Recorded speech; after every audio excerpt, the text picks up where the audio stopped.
So for the last part of our sample problem, we're going to look at what would the activity become if we waited for 6 months. So we're going to look at the activity at time equals 6 months. So now remember, we have a decay constant in inverse days. So the first thing we're going to do is convert this to days. Now months are tricky because some months have 30 days and some have 31 and so forth. But one way to convert this, anything reasonable is fine as long as you explain what you did. So what we're going to do is say that 6 months is approximately half a year.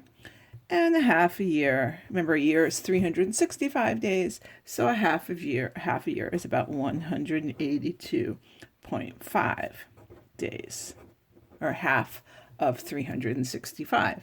So now we can plug that in our calculation here.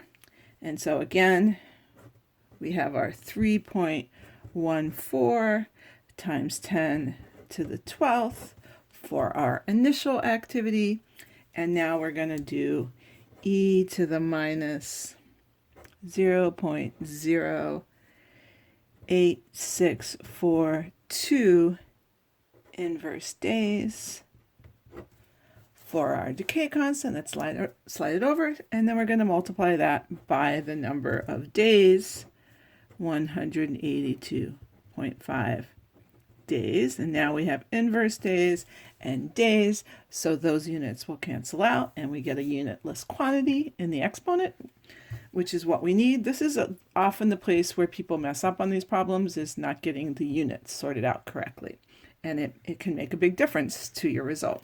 So what do we get now? If we wait 6 months, we end up with a much smaller activity than when we started with. We get 4.44 times 10 to the 5th decays per second for our final activity. And if you think about it, since the half-life was 8 days, if you wait 6 months, you would expect a much smaller activity after waiting that amount of time.